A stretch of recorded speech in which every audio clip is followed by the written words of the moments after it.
Persona is one of my favorite series of all time, but I rarely see people actually talk about the bosses in like any long format. And when I did actually see videos of people talking about the bosses in these games, it's usually in like a top 10 format, but not someone ranking every single boss, which is what I'm going to do. We're going to lay down some ground rules. You know, every YouTuber has to lay down arbitrary ground rules that really don't mean anything in the end. But, so yeah, we're not doing any optional bosses. So we're not doing any Velvet Room attendants, and we're not doing the Reaper. We're not doing the Reaper specifically because, like, correct me if I'm wrong, but he's not really different in any of the games, maybe stat-wise, but there's not, like, a difference in those fights. And the only reason we're not doing the Velvet Room is because those are just optional and you don't have to do them. Maybe I'll make a separate little video on them, but I've never actually done any of them, I'm gonna be honest with you, just because, I mean, I could have, but I just really didn't care. Like, I usually don't do, like, super bosses or optional bosses when I play games anyway, but also, no, like,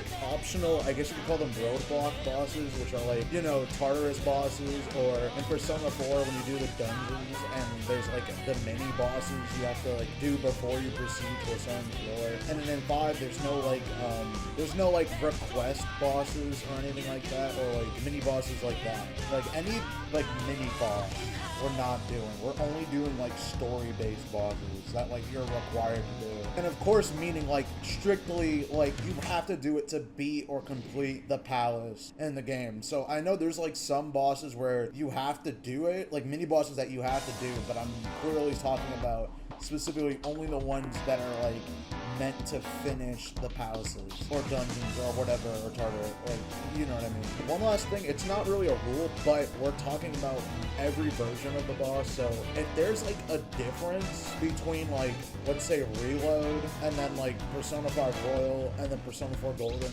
we're talking about those specifically. Like, we're talking about them grouped together. Like, I'll mention it in one. They're not going to be separate ratings because that's redundant, but yeah, that's it. So let's begin. We're going to be going game by game, starting with Persona 3. Priestess is the first full moon boss you ever fight in Persona 3. What the hell? Is this the friggin' boss? And it's a pretty good one to begin with. Yeah, it's not too hard, and I do like the idea of just the fight itself and the lead up to it and where it actually takes place. It takes place on a monorail that's controlled by a shadow, and before the boss even starts, eventually, as you make your way through the, like, monorail or whatever, there's a time limit of 8 real minutes. Like, it goes by real time. And in those 8 minutes, you have to hurry up and get to the boss itself, which you should, it sounds probably a little daunting for the first time, but it's really not that bad. As long as you're, like, level 10, I think, it should be fine. Like, it's not really that hard. You just fight some, like, basic generic enemies. Tricky thing about the timer is that it actually, like, goes down from when, like, before the boss too. Like, it carries over into the actual boss. Like, it doesn't start a new timer.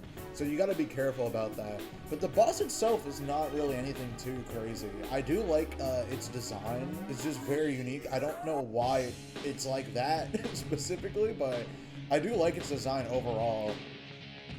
The boss itself is not really too hard. It only uses ice moves, and I think it has, like, one physical move, and it has the confusion move that I can't pronounce. But yeah, overall, as long as you don't have anyone weak to ice in your party, unless it's the protagonist, because the other two aren't weak to ice. Their main gimmick of this fight, besides the actual time limit, is that it'll actually summon enemies. It's only one type of enemy though, and it's weak to ice and electricity, so you should have some persona that obviously has both of those, and it's strong against fire, so just don't use fire against it. So basically Junpei kind of useless in this fight. Like, and I wonder if they did that for the story reason, but however, in Reload, they actually make this boss significantly more hard. I mean, significantly is a stretch. It's still pretty easy, but they change it a lot more to make it, I guess, more difficult. First of all, they changed the boss's level from 10 to 11, which may not sound like a lot, but the real change comes from the health and the actual amount of SP this boss has. The health went from 300 in the original game to 700 in Reload.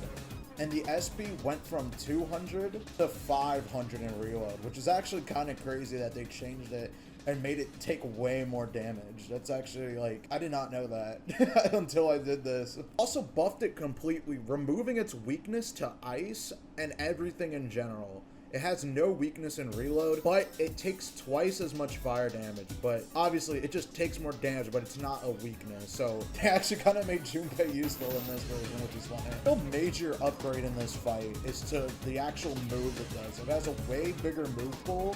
All of its ice moves are now medium ice moves instead of light ice moves like they were before. It nullifies every stat affliction in the game, so dizzy, freeze, etc., all of that. Given a brand new move called Ice Storm that has a chance of freezing party members and does medium damage to all party members. And it has a brand new gimmick to the timer.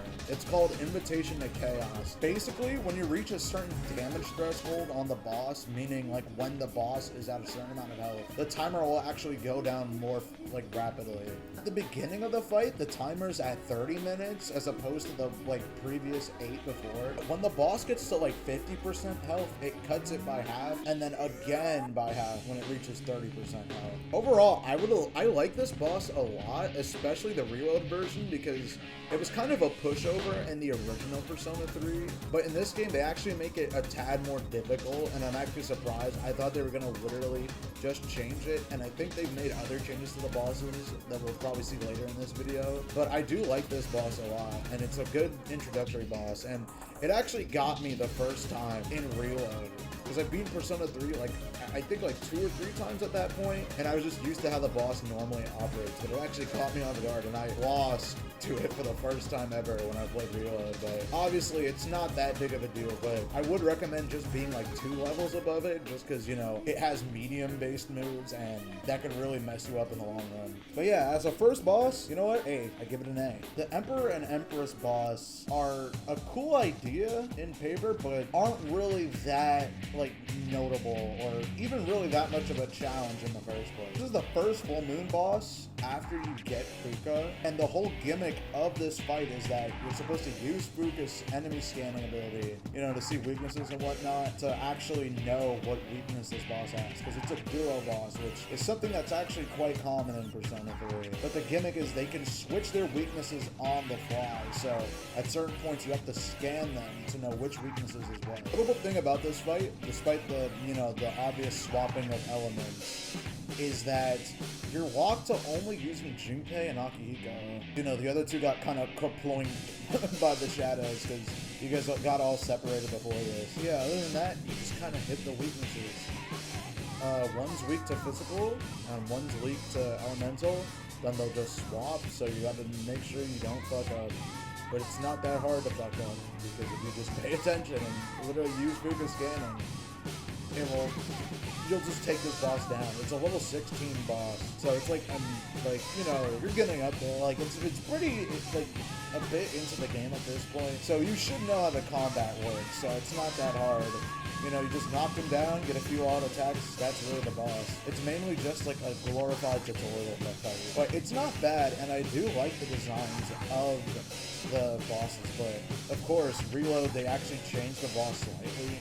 Again, making it slightly more difficult, but not really. The Empress, they gave her, like, you know, a shit ton of moves in the move pool now. Every elemental attack she uses, like, she could actually use now. Before, she only used Lin, but she'd use almost all of them, and they're all medium. Every element it also has an elemental break, so it can break your resistance, making all of your attacks do less damage.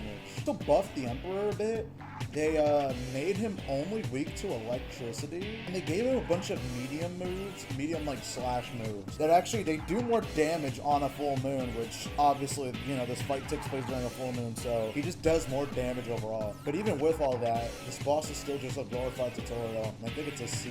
I do like the idea, I like where it takes place, and I like, you know, you getting a new party member, but overall, it's just not really that good of a boss. Hierophant is one of the 2 bosses you fight on July 7th. We'll get to the lovers later. This is another fight that's kind of whatever to me.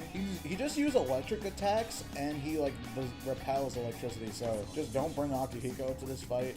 even though Akihiko is the GOAT.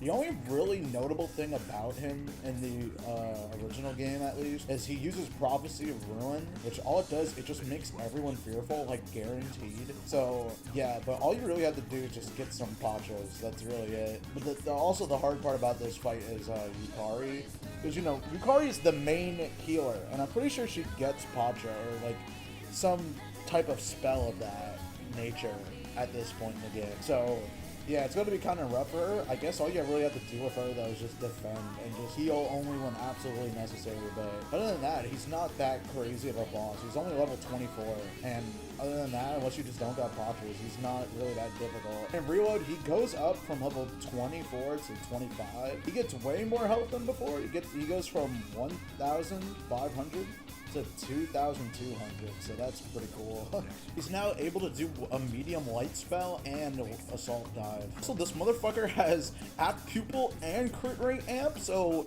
you are going to get crit, whether you like it or not, and Doomsday Doctrine.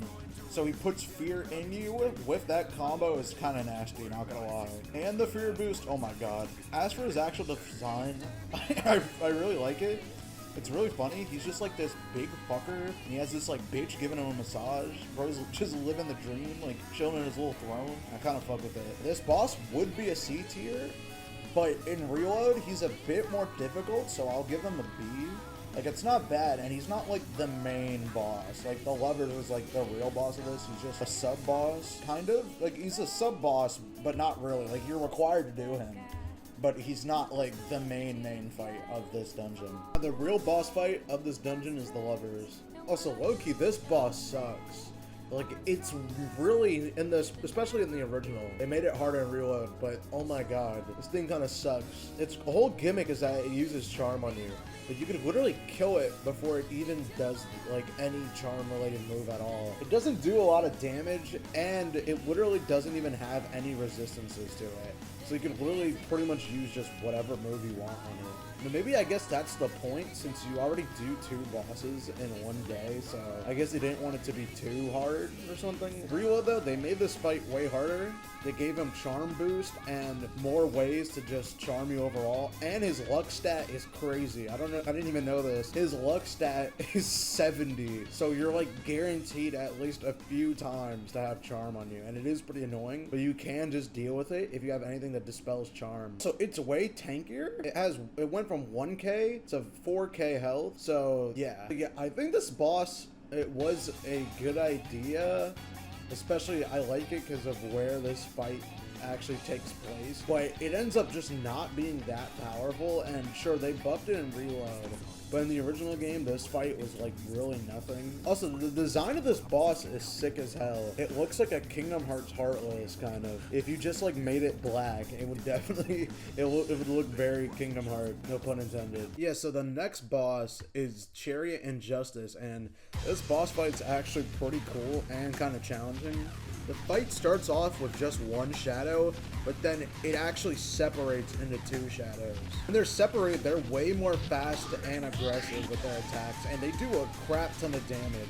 Like, you can get fucked up very easily in this fight. The plus side, though, they can't target any weaknesses because they only use physical attacks, and they don't, in the original game at least, they don't have any resistances. The one kind of annoying part about this fight is that you have to kill them when they're separated, which isn't that bad, but you have to do it before the other one gets their turn back, or else they'll just fully revive the other one. And then they'll just keep doing this, but you have to kill them literally like one after another, basically. Also, they'll keep going back and forth between tanks and separated modes. I think they go back to being separated after the tank form takes enough damage, but it doesn't count. Like, you can't kill them in the tank form either. You have to kill them like when they're separated. And in Reload, they get more health, and also Justice resists every elemental skill, and Justice resists every physical skill. So they made this even harder than it was before, and it really is harder in Reload, like genuinely. And if that's not bad enough, in the tank form, it resists literally everything. So yeah, good luck. The next boss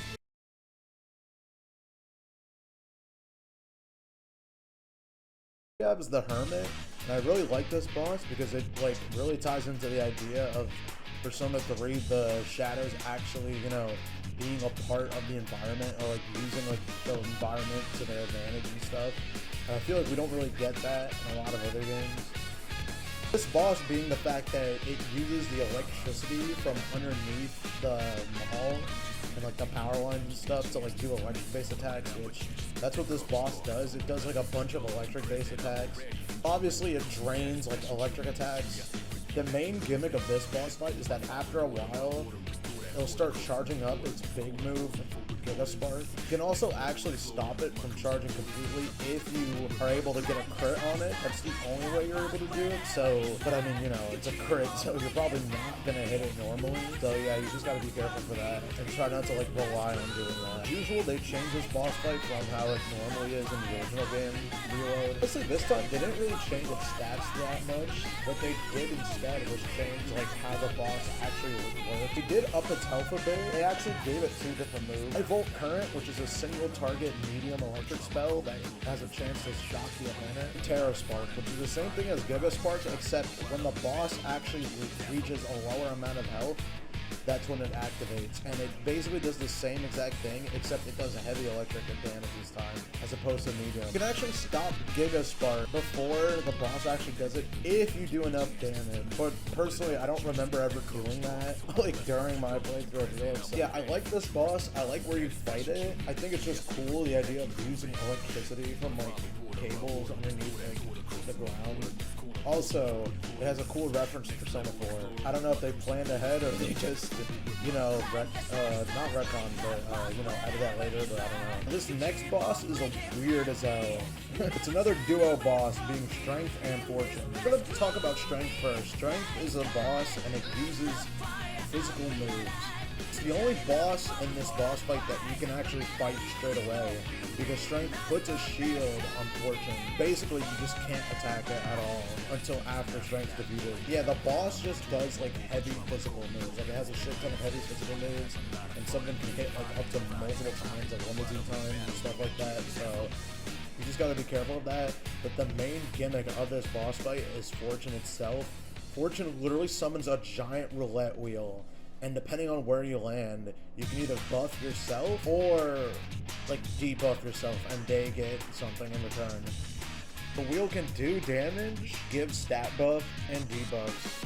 It can also heal itself or your party, depending on which space it lands on. Actual attacks that Fortune can do are heavy wind skills and some light and medium physical attacks. The boss isn't that bad, honestly, because, I mean, sure, it's an annoying wheel gimmick that you can get fucked over on, but at least you can control it, except now they made this way more fucking annoying, because in Reload, you literally can't control it. It's like, it just automatically does it, bro.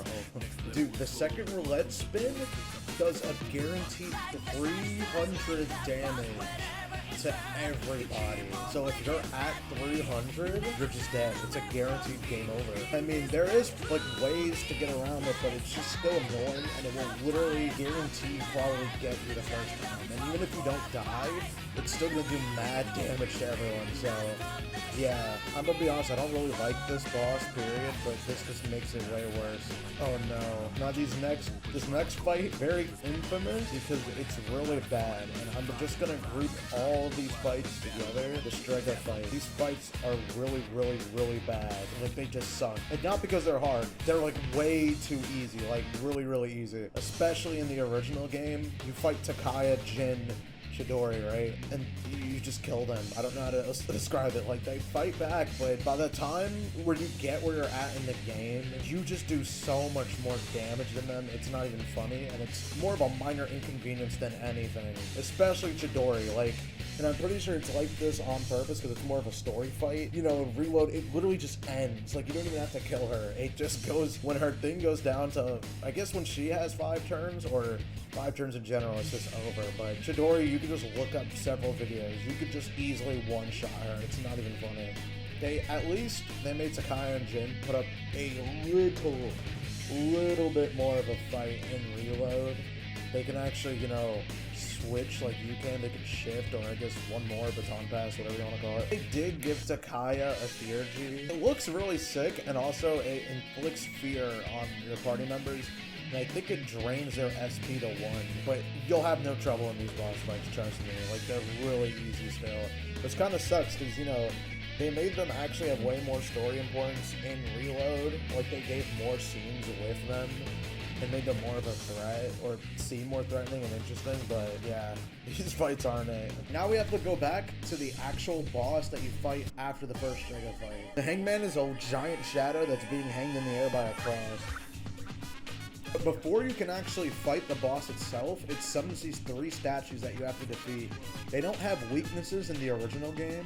It's a different weakness for all the statues. Once you defeat the statues, you can knock the shadow down and then do an alt attack on it. The main way the Hangman attacks you is by using a mix of almighty and physical moves, but it can also make a shadow explode, dealing a big amount of damage to you. So be careful, as the Hangman can also revive one of the statues that have been defeated. Also, they gave this shadow a new move in Reload called Grim Transcendence, which makes him get 3 additional turns, so be careful. He always goes for physical attacks when he does this, by the way. And he has some of the best physical strength attacks in the game and can buff himself. Overall, I like this boss a lot. I like its like weird design. I like where you fight it, the significance it has in the story, and also it just looks cool. It's a really cool backdrop, like just seeing the moon in the background on this bridge. And it's not too hard of a fight, but it's not easy either. Now we can finally move on to the final boss of Persona 3.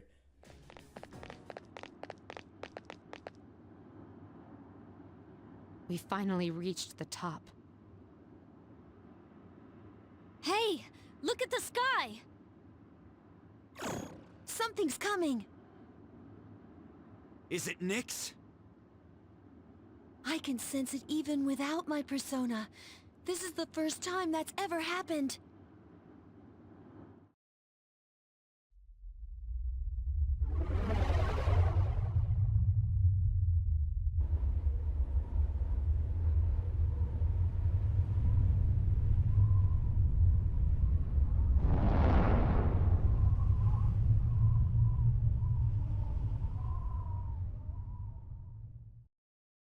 Dude, I love Nyx a lot, dude. It's literally death itself. I love its cool ass design. I like the feathers and stuff. I like how it's just a mask. It looks just so cool. I love where you fight it too. You literally fight at the top of Tartarus, and it's like, it just seems like really rewarding after like climbing it all this time. I love how also how there's just like a thick black fog and like the sky is dark as hell. The big ass moon in the back. It just looks so cool. The gimmick of this boss fight, which if you never played it before, sounds insane, but if you never played it, I don't know why you're here.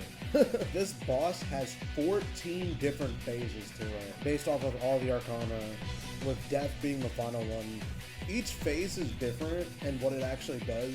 Some are more defensive based, some will buff itself, some will just use a variety of different attacks. And all of its attacks do like quite a bit of damage. The boss itself doesn't have any weaknesses, but on every phase it has a different form of damage negation, so just be careful what you're actually doing. Also, each phase has the same amount of health except the death Arcana, which we'll talk about now. During this phase, it gets access to literally every single move in the game, plus 2 extra moves that it gets. The first one is Moonless Gown, which basically makes it so that for 3 turns, it reflects every attack in the game, including almighty attacks. Yeah, these moves can be pretty scary, but at this time, you'll definitely have full healing magic moves. So yeah, this boss is really great.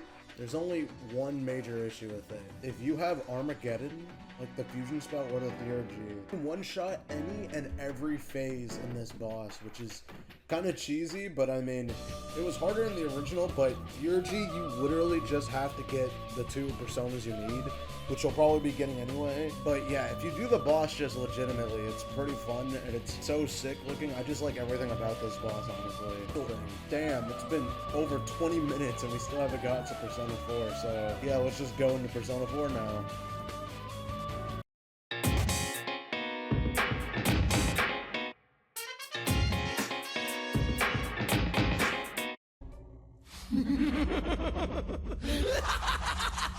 That's right! Say it again! You're not me! You're nothing like me! Yeah, that's right. I am me now. I'm not you anymore, see?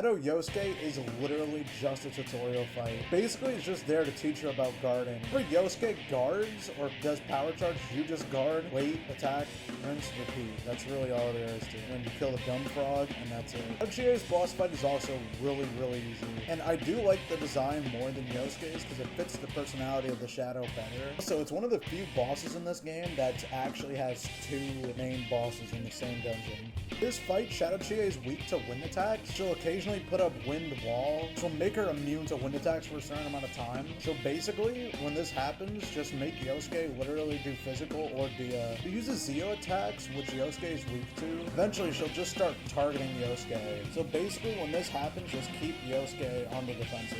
But yeah, this boss fight, again, it's not really that challenging or anything, so it's just meh overall. I know Yukiko is where the real boss fights actually begin in Persona 4. I know Yukiko uses a mixture of physical and fire attacks, and also can absorb fire attacks. It also summoned this little goober next to her called Prince Charming. He was weak to ice in the OG game, but now is weak to electricity. I know Yukiko is also strong against wind, so don't really use Yosuke for attacking. Use him for more of a support role.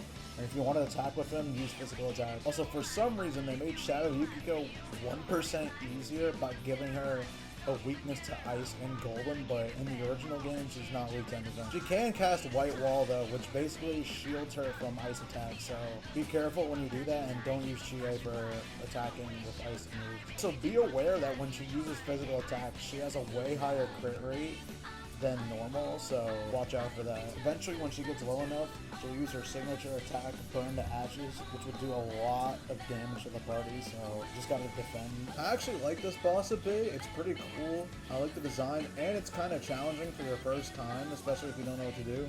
And also, SP can be a problem in this fight, so that adds an extra layer of challenge to it. Believe it or not, Shadow Kanji is actually kind of a hard fight. He has 2 electric moves, but his main attacking power comes from his physical base skills. He also has Power Charge, which increases his physical attacks for his next turn. And he has Revolution, which will make his crit rate raise for 3 turns, and his allies too.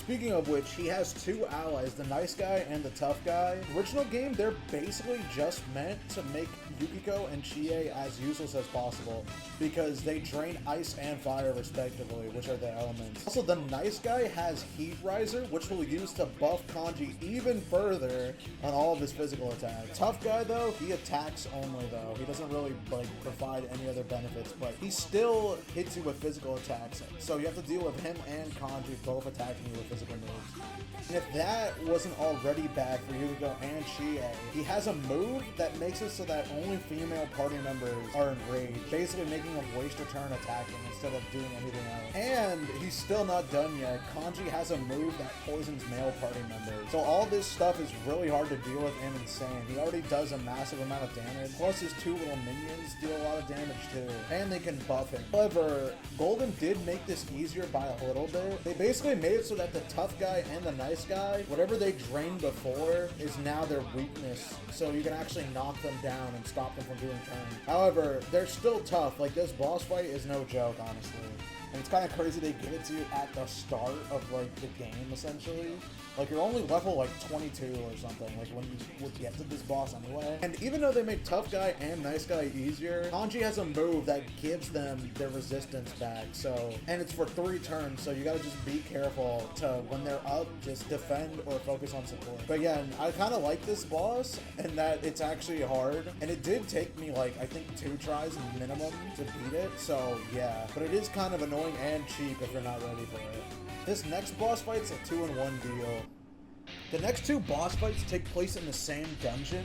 The first one is Shadow Rise, which she doesn't really do much. She just attacks you, and she basically has every element. I mean, not that that really matters. So you can just attack her with whatever you want, because she doesn't have any weaknesses or anything. This boss fight is technically not even a real boss fight. It's just more of a scripted event, because she always does this when she gets to like a third of her health.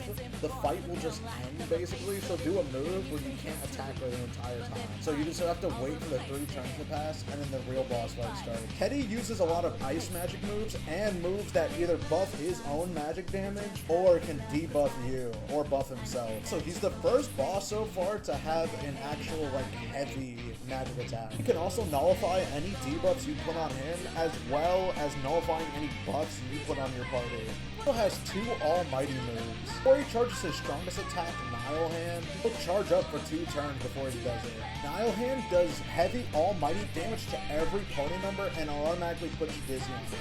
And if they already had Dizzy on them, it instantly kills any party member with Dizzy on them. Other almighty move only does moderate almighty damage, but it inflicts Dizzy guaranteed and gives him an extra turn, so be careful. So not to mention that Teddie is a tanky fucker with 5,000 health. Yeah, this boss fight is actually pretty hard, and it's cool as hell. I love how fucking weird and messed up Shadow Teddie is, and I love his voice too. It's probably one of my favorite looking bosses in the game. Too bad I fucking hate Teddie. Also, I wish he was this good as a party member. Like, shit, bro. Like, come on. Fortunately, Shadow Naoto's fight isn't that crazy, to be honest. Like, there's not that many gimmicks to it, really. She basically has access to every physical magic attack. Also has 1 physical attack, which is Brave Blade, which does severe damage. Also has Terrakarn and Makarakarn she can cast on herself to avoid magic and physical attacks. Also has Heat Riser and Mind Charge as well. She has 3 unique moves though. Element 0 makes it so that you can't resist any magic attack. Ray, which basically just does damage to your HP and SP. It also guarantees put silence on you, basically making it so you can't use your persona. It also has a move called Gagalamize, which is really scary in certain situations because it puts your HP to 1. So yeah, this boss fight is also pretty tanky and it does a lot of damage, so be careful. I would recommend, since you have a lot of time before this boss actually happens, just, you know, level up. And make sure that you have personas that aren't weak to anything or have resistances, or even make sure that your party members have resistances, because she has literally every element in the game. But honestly, yeah, this boss fight is kind of just that. Like, it's not really anything else. Also, the design is kind of goofy. It looks like a mix of Q from Street Fighter and Engine from Crash Bandicoot.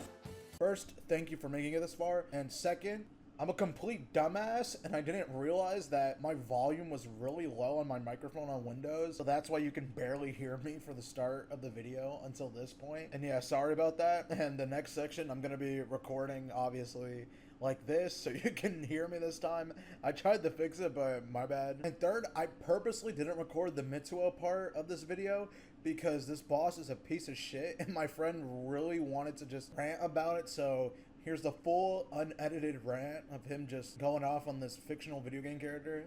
Alright, so Shadow Mitsuo is a piece of fucking dog shit of a boss design in his horde of a video game for a multitude of reasons. So one, right, he's a bullet sponge. Now, most Persona 4 bosses, they're like that, but it's not really much of an issue because you probably, you know, are fairly scaled with it. But considering the fact that Mitsuo is a fucking mid-game boss and he has such high health, along with, get this, an exhaustion debuff with most of his, like, unique moves, like the skill command, fight, item, bomb, spell, whatever the fuck. That's the main fucking problem with this boss, because you're in a, tug-of-war with, trying to both damage him while also not losing SP at the same time. Obviously, if you have Teddie or Yukiko, it won't be that bad.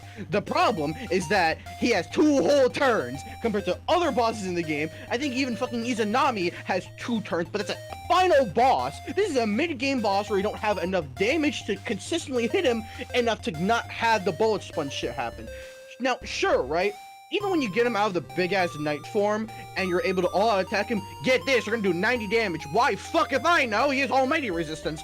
Because that's what all our attacks are. For no damn reason. So, what you're gonna have to do is you're gonna have to spam concentrate with a bunch of buffs and buffs and debuffs? Non-existent. Because he has 2 moves that cancel both of them out. So you can't debuff him and you can't buff yourself. Because he can use one of those 2 turns to screw you over, and then the other one to give you the fucking exhaustion effect. So you're forced to make either Teddie or Yukiko not either buff you or heal you or deal damage with Yukiko. Why? For no fucking reason. Along with this, he has a bunch of he literally has a bunch of status effects also outside of that, such as fucking Evil Touch and Evil Smile just for fear. He even has an almighty move because fuck you, that's why. Along with this, he can literally instantly kill anyone who has fear. Now, granted, right, you're probably spamming all those damn non-debuff spells with Yukiko or Teddie, but regardless, it still doesn't help the fact that you're not dealing damage when he's a bullet sponge. The best way to even get through this boss is just either through sheer fucking will or spamming the shit out of your items, if you have any of those halfway through the fight. Because through my personal experience, what he kept doing to me was he kept doing the command spell and hit everyone, and then do the command item that would give someone exhaustion. And I was forced to either heal or remove the exhaustion. I only had 2 fucking options, because I wasn't prepared for this fight whatsoever. I didn't know what I was getting into. It took me 2 whole tries, and the first try took me like 20 minutes because I thought I could do it. No, because God fuck if I know. And I even got into the gimmick where you can literally rebuild himself. Sure, you have to deal enough damage, but how much exhaustion debuffs you got? Because you probably don't even have any SP to even hit him anymore. No shit, physical moves exist. But do you want to do that when you could do probably a lot more damage to him with a magic skip? And even then, if you don't have a persona that's concentrate or charge, because you can't remove either of those, you're kind of fucked. And even then, you're using a lot more SP to use them in the first place, and then HP or SP to hit him. What the fuck is this piece of shit of a boss? Regardless, if anyone likes this boss, they literally look like the baby, and I will personally find you and kill you myself. And outside of all of this shit, the best way to probably even deal with him, just try to thug it out, I guess. That's the best advice I can say here. Fuck you, that's why. Yeah, just pray you don't get screwed over by the him rebuilding everything. Just gotta pray for that. But yeah, I'm done.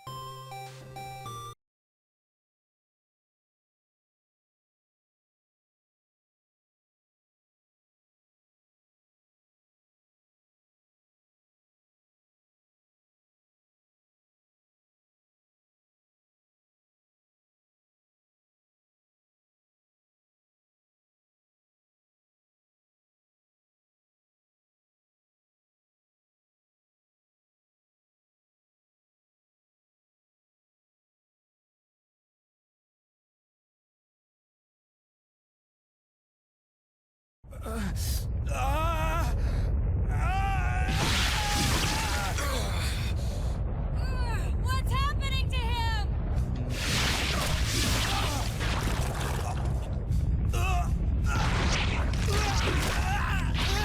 If we don't do something, this could be bad! His powers are attracting more and more shadows to him! You guys got any suggestions? Look at him! He's merging with the shadows!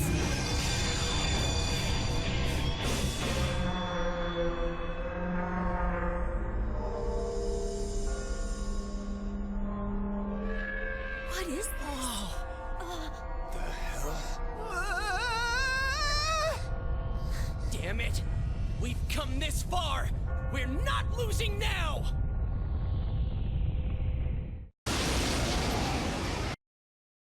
Sagiri is this weird fucking baby man with a giant halo. Also, like most bosses at this point in the game, has a significantly large amount of health. He has access to literally every single heavy elemental skill, and he can nullify every resistance in the game, basically. So drain your health and your SP by 100. Health bar gets to a third.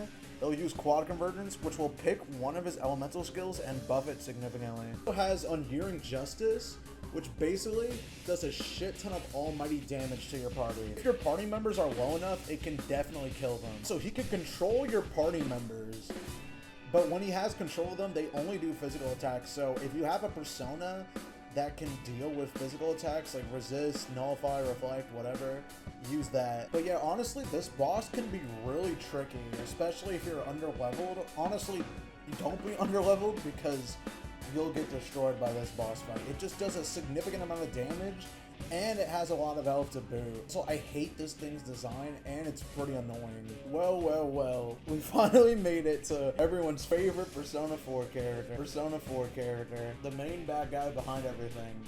And how's this boss fight? It's alright.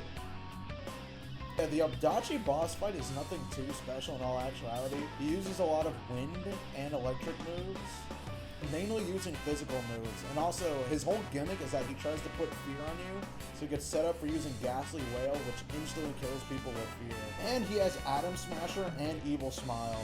Atom Smasher is a physical attack that puts fear on you, and also Evil Smile puts fear on you. Honestly, as long as you have anything that cures ailments, you'll be fine in this fight. And also, his health isn't a lot, only 4k, so not that hard to compare to other bosses, but he's still a cool boss fight. It's ADACHI, I like his persona, and I like where you fight him. So it's really satisfying kicking his ass after all you've been through. Fight on Trust him. Or not. It must be tested.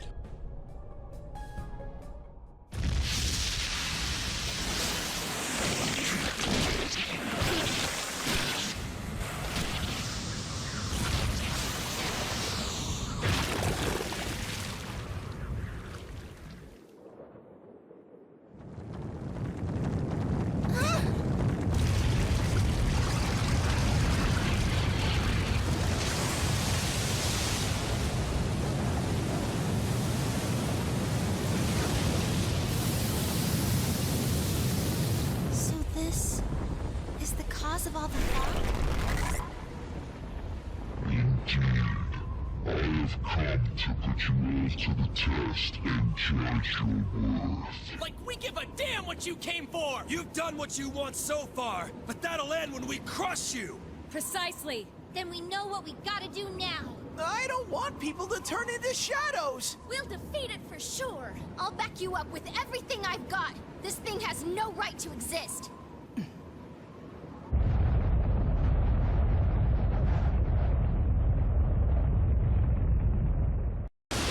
Ameno-Sagiri directly after beating ADACHI. And with it being the final boss of, like, at least, you know, if you don't decide to do the true ending, basically has every ability that you think it would have. And also, it loves to buff itself. That's the whole real gimmick of this boss fight. It loves to buff itself and then use its strongest moves to try to, like, absolutely just pile on damage to you and your party. Funny enough, it actually steals 2 moves from other bosses. It steals Galgamai's from Naoto, basically makes it so that your health just goes to 1.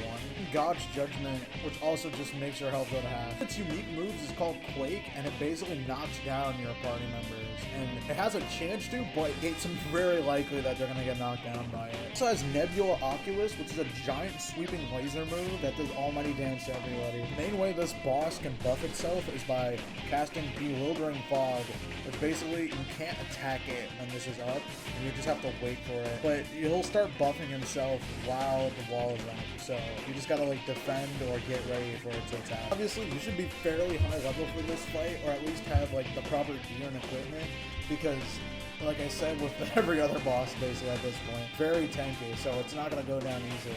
Overall, it's not that hard of a fight. You just need to be careful and prepared, and, you know, Rise is pretty goated in this game, and she'll just absolutely, like, save you. If she wasn't, like, broken, then I don't know how hard most of these bosses would be, but for it not being, like, the true final boss, it is still a pretty good fight, and I love the music. Like, Persona 4 has some of the best music in the series, in my opinion. It's really good. I don't like the boss's design, though. It looks goofy, and it reminds me of that big alien in the beginning of Monsters vs. Aliens.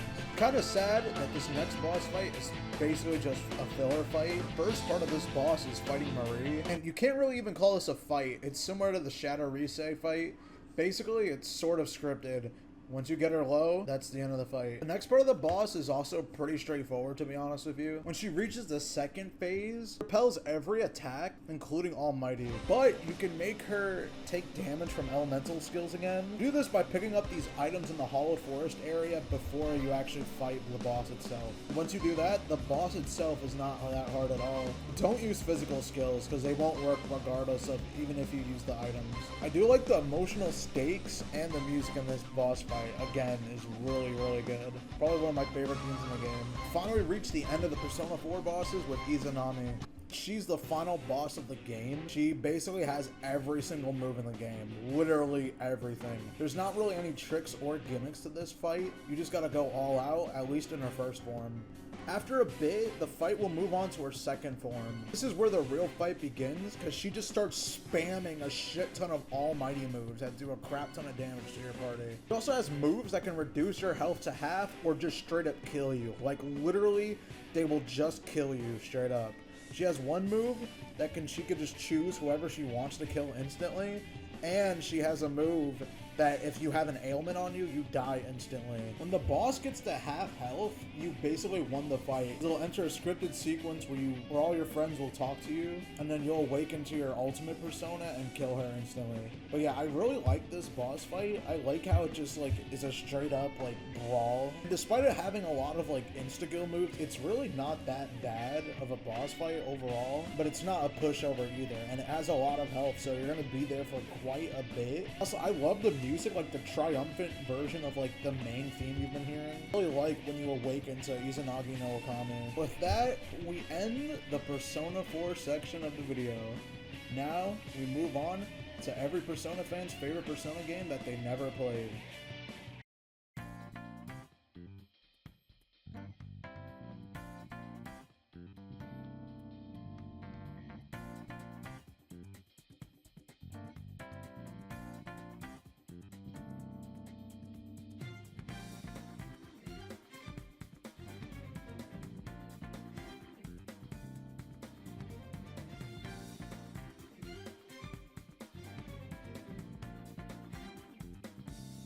Kamoshida's fight is pretty straightforward. He mainly uses physical moves and has one specific physical move where he'll target on specifically, but there's a warning before he does it. A lot of his attacks are very telegraphed, so there's not much like needing to guess what he's about to do next. He also has a move that buffs his attacks. Two main gimmicks of this fight that you need to deal with. First is the trophy, which if you don't destroy it, he'll start eating from it, gain all of his health back. And the main way you actually defeat him, eventually you'll have to choose one of your party members to try to steal his crown to weaken him. It doesn't matter which party member you choose, as long as it's not on.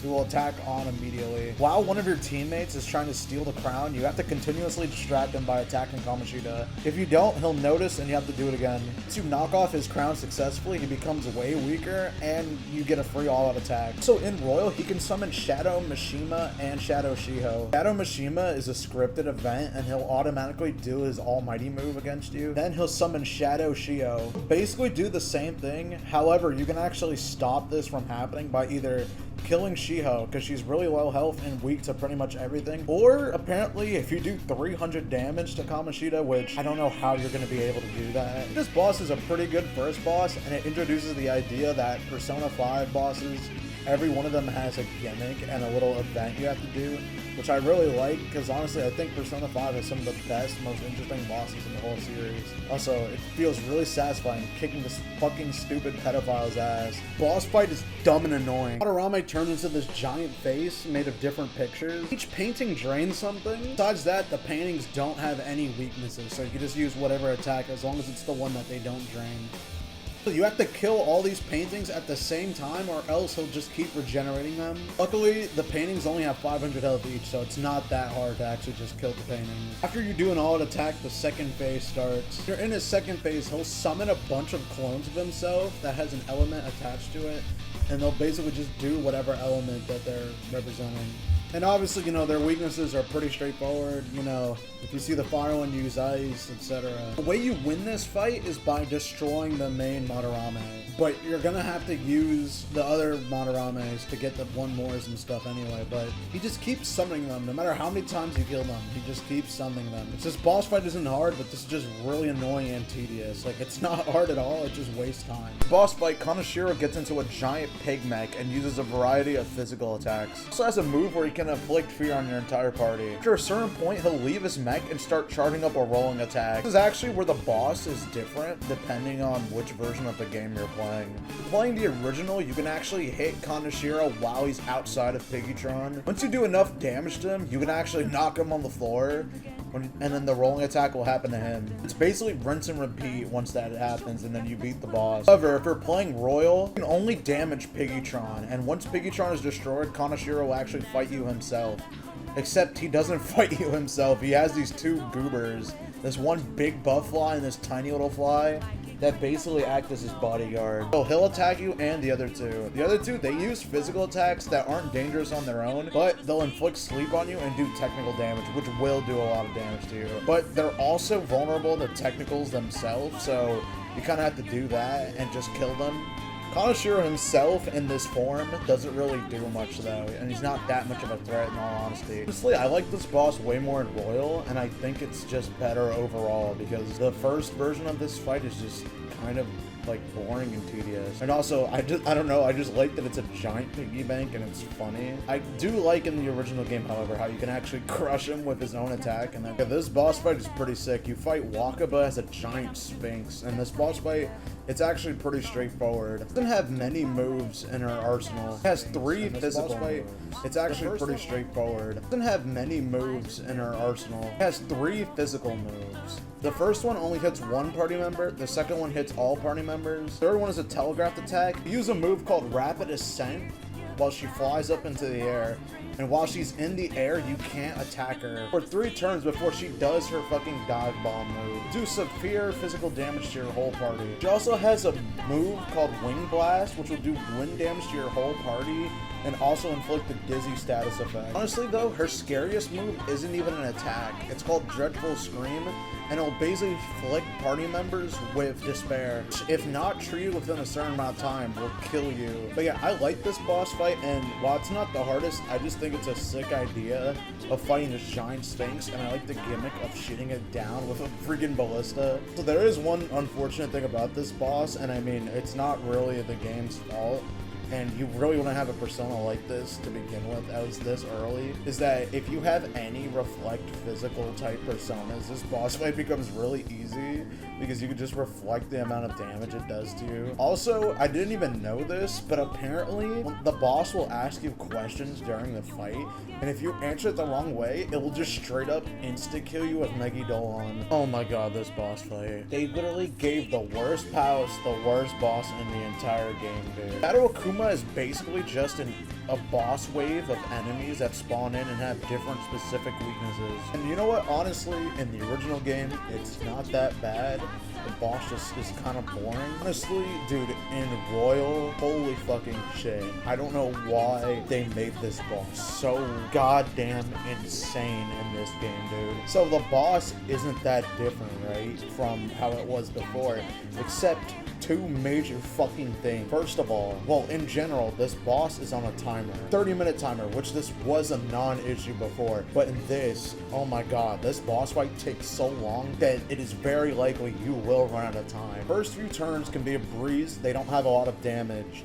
But the last 2 waves are absolutely awful. It's not that bad at the start, and then the bosses later on have way more health, and it's really hard to kill them. Also, you can't alt attack, so once you knock them down, they'll just get right back up, and they do a shit ton of damage. You have to defeat them in 2 turns, or else they'll all run away due to stress, and the wave will literally repeat itself. So you can literally get stuck by not being able to do enough damage to each of the bosses.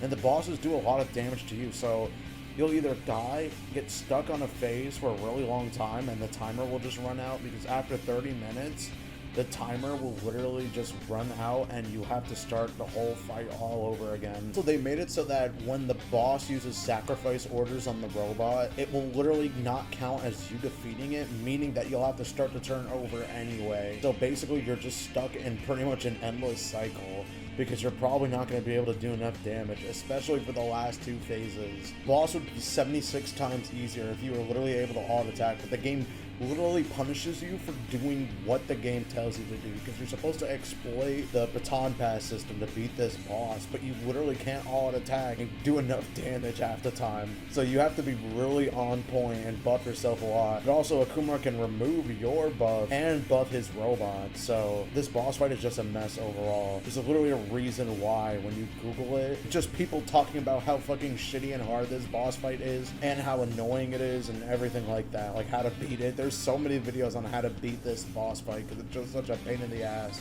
Bad enough because this boss already just sucks, and this palace sucks, and Okumara as a character sucks. He's not even like that bad of a fucking villain compared to everyone else in the game. Also, one more thing, he can apply hunger status to you, making you do even less damage in a boss fight for every fucking boss. Tanks literally everything. Oh my god. This boss is actually so broken that somehow the hardest difficulty makes this boss easier because you deal more technical and fucking weakness damage. I literally don't understand that. At least when you finally reach the end of this boss fight, you could just one-shot kill him, and I'm glad he fucking dies at the end of the boss fight. Sai's first phase is not really that much of a fight. Start of the fight, you can attack her. It's her turn, she'll start talking about a penalty, basically meaning if you hit her during this phase of the fight, she'll attack you instead and it'll do a lot of damage. Almost enough to kill you, but it won't. Then she'll start spinning a roulette wheel. You can choose how high or low you want to bet and if it'll be red or black, but it really doesn't matter because she's cheating. After a bit, you'll get a special action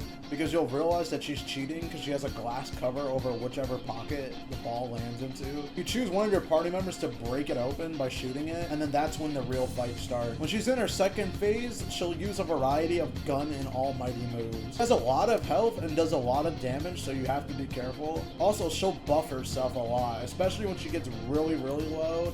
She'll basically do a move that's the equivalent of Heat Riser. We'll also start spinning the roulette, but this time with no gimmick. Like, you just have to actually, like, guess. Actually changed it in Persona 5 Royal so that wherever she lands on, she actually lands on an element, which is what attack she'll do, and she's resistant to every attack besides whatever the opposite element is. You can also do this multiple times, so make sure you're actually keeping track of what element she's doing. I actually really like this boss fight a lot. It's really cool. I like that you're on a giant like roulette wheel, and I like how she just turns into like a big monster and starts actually fighting. Akechi's boss fight is similar to ADACHI's, where it's not really that eventful in all honesty, which kind of sucks because I really like Shadow Akechi. Or I guess not Shadow Akechi, Black Mask Akechi. First phase, you fight normal Akechi, who basically just has some of his moves that he already had when he was your party member. Like, he has bless moves, but he has curse moves now as well. Also, he has a move called Call the Chaos, where he'll summon these two shadows that he'll drive psychotic, which will just buff them. But they're still not that hard because they have basic normal weaknesses. He has way more health in his next phase and way more moves. He has Tetrakarn, Makarakarn, Heat Riser. He has a bunch of physical moves that do a lot of damage and a bunch of heavy damage dealing dark moves. A move called Desperation basically buffs himself and you can't get rid of it either, so he basically has it permanently. He also has Megidolon. Honestly, despite all of this boss fight's still not really a challenge. I mean, he does do a bit of damage, but overall, it's just a pretty straightforward fight. He doesn't have a weakness, and also, I didn't mention it before, his first form doesn't have a weakness either. So one of his physical moves has a chance of putting despair on you.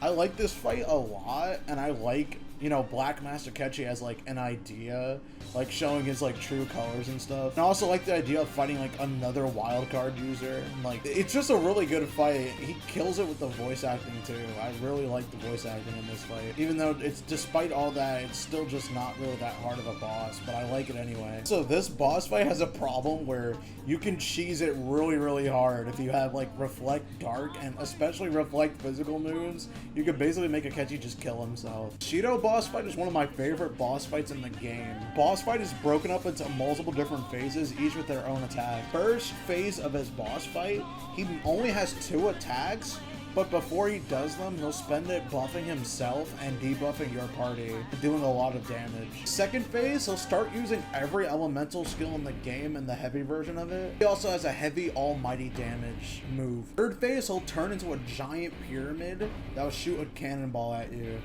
One shot does severe almighty damage to you. His last phase, he says, you know what? I'm tired of tricks and gimmicks. He rips off his shirt Yakuza style and puts his dukes up and just fights you for real. He basically just uses a variety of physical attacks. His final phase is basically an extension of his previous phase, except now He gets every single severe elemental move in the game. He gets Rebellion, which raises his crit rate. Tyrant Glare, which gives him 3 additional turns. Tyrant Wave, just heavy almighty to everybody. Arakaja and Tsukakaja. Basically, they gave him pretty much everything in the game, and he does so much damage. Honestly, they give him so much, you would think he's the final boss, to be honest. Then, if that's not enough, when he gets to a quarter of his HP, he'll put you in a 1v1 against him. All your party members are on the outside and you can't control them during this. So you straight up fight him mano a mano. This boss fight is really sick. It's probably one of my favorite bosses in the game. I love how like he just straight up like goes full like anime character mode and he just starts fighting you and then he puts you in like a 1v1 against him. It's so funny and it's sick as hell. And also I like just the other forms. I really like the spectacle of this boss. And also I really like Rivers in the Desert. Next boss fight, if you want to call it that, is the Holy Grail. You just attack it a bunch and it'll be a scripted segment and then you fight Yaldabaoth. That's it. Like, I don't even know if I'll rate this one actually. There's not anything to really, I don't know. We now reach the final boss of vanilla Persona 5. I like this boss.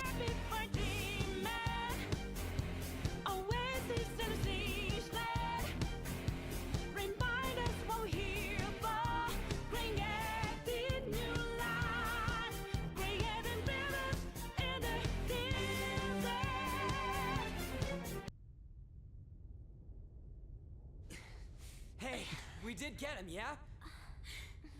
Oracle! Oh.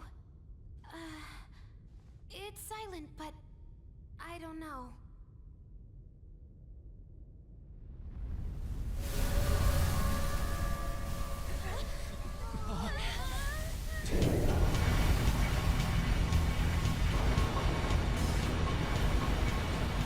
What the F is going on?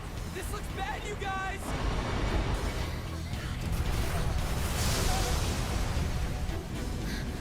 Could it be? What's going on?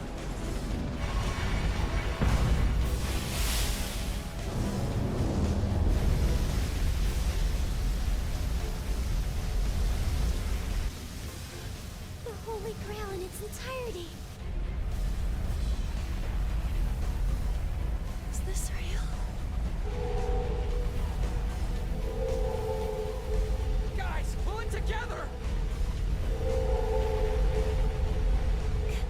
Give me a break.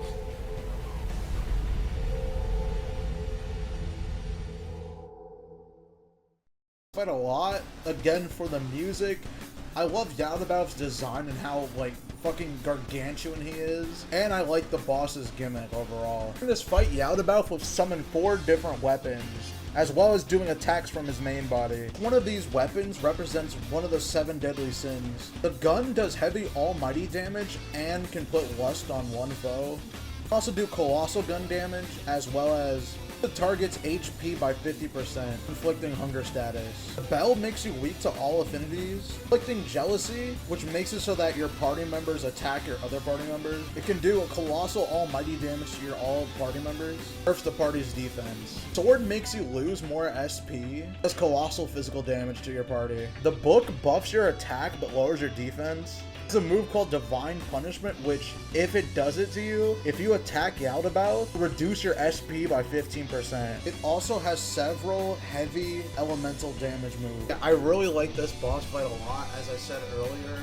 I love the gimmick of it using the Sin as like different attacks and debuffs and stuff. And the boss fight itself isn't really that hard. I mean, most fights in this game aren't that hard, to be honest. But the fact that, like, it's only really because you're at the end of the game. Like, at this point, you're pretty, like, on top of your stats and everything. You have ways to deal with all of the, like, status effects. This boss, similarly to the Persona 4 final boss, it ends at a point, well, when you actually, like, it reaches 1 health, you can't technically kill the boss, because it'll play a scripted segment where you'll awaken the Satin Isle and do one of the fucking coolest cutscenes in the whole series.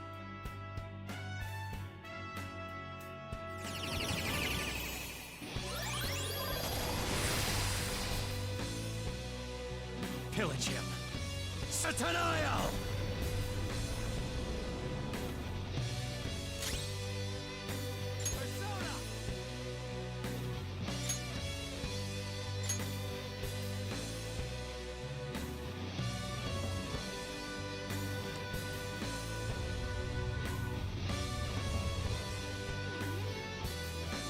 gone.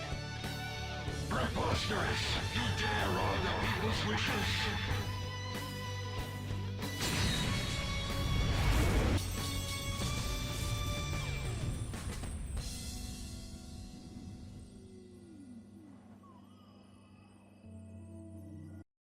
Okay, real quick, we're almost at the end. We have 3 more bosses left. Just want to say thank you to anyone who's even made it this far in the video. This video took way longer than I thought it was. Thank you so much if you've gotten here, and I don't ask for this a lot, but if you like this video, leave a like and comment down below what's your favorite Persona boss, and also subscribe if you want, and let me know if I should make more Persona videos. I just wanted to take like more of like a break from fighting game stuff. Obviously, I'm gonna make more fighting game stuff, but I want to talk about more things that I like besides just fighting games. But yeah, all right, now let's get back to the video since we only have 3 bosses left. And yeah, first part of the Samire boss fight is basically just fighting her as she is when you're able to use her as a party member. So there's not really much to talk about in this fight. She has pretty much the same moveset, and she doesn't have that much health because at this point in the game you'll just do a lot of damage, so it doesn't really matter. One interesting thing about this boss fight is that it's just you and Black Mask Akechi in this fight. Part of this boss fight is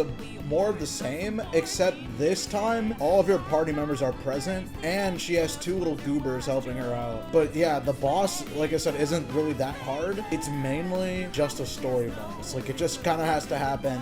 It's not supposed to be hard, but I do like the idea of like the Persona going berserk and you actually fighting just a Persona. I don't think we've ever had that in the series at this point. Like a Persona just acting independently of its user. This boss fight is broken up into multiple different phases. To fight Maruki and Azathoth at the same time. Maruki himself doesn't actually attack.